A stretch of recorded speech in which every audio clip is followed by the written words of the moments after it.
I bet you'd almost forgotten about KZ, those reptilian overlords. But you know what? KZ is like Santa Claus.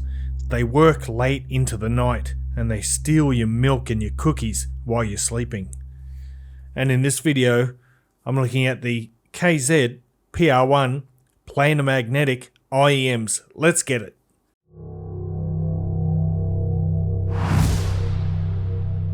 What's cracking, audio fans? It's David here from Prime Audio Reviews, and you've seen KZ boxes before, and there is another one. And of course, inside you get some IEMs, 3 pairs of pretty shockingly bad silicone ear tips, and a floppy kind of flat ribbony cable that we've all seen before. But this is the KZ PR1 IEMs. And yeah, pretty excited about these because these are like the first legit sub 100 proper planar magnetic IEMs. And look at those. They are pretty cool looking things, aren't they? They've got these aluminium alloy shells. They feel really nicely built. And well, of course, the appearance is subjective, but I think these look really nice. And they fit great in my ears. They're nice and comfortable. They're fairly lightweight. Really good build quality. So let me tell you a little bit about these, and first of all, the price is a whopping $66. Yes, you heard me right, for a mere $66, you can get your hands on a planar, legitimate planar magnetic IEM. Inside, we've got a 13.2 millimeter dual cavity planar magnetic driver or diaphragm. But what else is there to say? Let's get right into the sound now, and you might be wondering, what kind of power or source do you need to drive these? Well, not much really. You could drive them straight out of a smartphone, an iPhone or an Android phone. You could do that. It wouldn't be ideal, but it would probably be sufficient. You wouldn't get the best performance, but it's certainly doable. But really, you should get a dongle DAC or a Bluetooth amp or something, a DAP, etc. to get the best performance out of these. But look, they basically got a mild V-shaped sound signature. KZ hasn't really strayed far from its regular house sound. That's a plus in my opinion, and I'm pleased that they didn't try to harmonize it like so many other recent planar IEMs have done. Instead, the KZ PR1 is tuned for fun first and foremost, but its tuning is still reasonably mature. Yes, the bass is boosted and the treble gets a lift too, but the driver inside this IEM is capable and holds things together well. As a result, the sound is cohesive and it never sounds like a cheap "we can do planar 2" effort. Graph. In terms of the bass lovers will enjoy the lows that the KZ PR1 has to offer. The bass is elevated and powerful with a good sub-bass rumble and mid-bass punch. It doesn't quite reach bass head level though, because it maintains a good tonal balance. It's not a blundering bass either. It's controlled, it's textured, and it's fast. Furthermore, the bass has good layering. It doesn't dominate the scene, nor does it bleed into the mid-range or cause any bloat.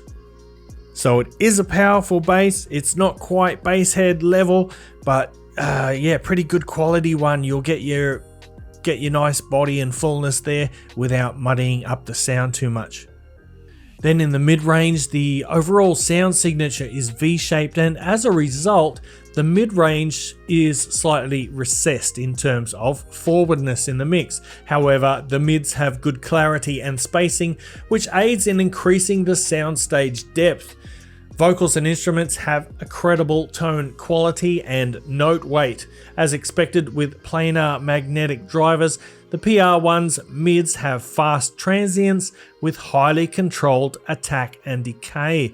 There's a level of articulation here that's rarely seen in sub $100 IEMs. And then the treble. The PR1 does a great job with the treble. It strikes an admirable balance between energy and smoothness. There's a good amount of macro and micro details, and that's pretty impressive, especially considering the fullness of the bass. Treble notes are crisp and resolving. They have ample bite without being harsh or overly bright. Like many recent KZ products, the PR1 shows consummate control and is free of graininess and artifacts in the treble. So gone are those scratchy metallic treble days from KZ, at least for the moment, because this one is pretty good. The treble works to balance the sound against that large bass presence, and it provides clarity, definition, and air to the overall presentation. Let's talk now about the soundstage and technical performance, and whether you like the tonal balance or not, it's impossible to ignore the PR1's strong technical performance. The soundstage is wide, the soundstage is deep, and it gives the impression of a large open space. Instrument separation is superb for an entry-level IEM, and in conjunction with the airy stage, it enables good imaging with a stable center image. The PR1 handles complex music with aplomb, and the sound doesn't get congested even on more demanding songs. And overall, I'm just very impressed with the KZ PR1. First of all, the build quality. I forgot to mention there are two variants. There's this one which they call the HiFi model, and then there is the black one. The black one has a darker faceplate, but it's also got polycarbon or plastic acrylic shells, transparent shells. I prefer the look of this one and the feel of this one, and I think it is really lovely. Overall, very surprising. In fact, in terms of tuning, it sounds very similar to the KZ ZS10 Pro X. I'd say the Pro X, how would I explain it? It is a little bit sweeter in the treble, not as forward or precise in the treble, but just a little bit sweeter and softer. It does also have a nice soundstage, but it doesn't have the same crazy level of instrument separation. The transients aren't quite as fast as the planar here. And overall, I don't know if I'd call it superior. It really depends what you're looking for. It is a slightly different experience with a planar transducer. It's very clean. The transients are so fast, whereas this is more of the sound that you'll probably be used to if you haven't tried planars before. But if you love this, you're likely going to love this as well. The difference is not that huge. It's just in slight technicalities mainly. Now, in terms of comparing it with other planars, I'm not really going to get into it because the price here, these are in a class of their own at only $66. The next one we've got, what is it, the Solnitz Dioko? Was that a planar? I don't know, I can't remember. I didn't really like it that much. Then we've got the Moondrop Stellaris. Hate it.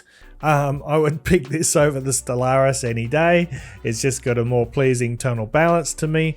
And more fullness and forwardness. And then we've got the, what was that TRN one, the Kirin? That was actually not too bad, but it's slightly darker tone to that one. This sounds a little bit clearer. And although this is an excellent IEM, it doesn't quite compete on the same level as the Let's Shure S12 or the S12 Pro or the Raptgo Hook X. It doesn't perform as technically well as the Dunu Talos, but I would probably prefer to spend a day with the PR1 just because of that fullness. But I think by now you've got an idea of my thoughts on this. I think it is a really good value IEM, fantastic value IEM. In fact, if you've been waiting for your chance to try a planar magnetic IEM, here it is. Jump on it, it's a really good one. And I'm gonna wrap it up there, guys, so thanks for watching. If you liked the video, give it the old thumbs up, Parfam audiophile style, and if you're new to the channel, hit that subscribe button so you don't miss out on future reviews. And check out the stuff down in the description below, the link to the full written review, my affiliate links, my social media channels, etc. And leave a comment down below if you've heard these already. Tell me what you think. Tell me, you know, is KZ on the right track with their planar? Should they stick with hybrids and dynamics, or is this the way forward? Yeah, so leave a comment down below, and until next time, I'll see you later.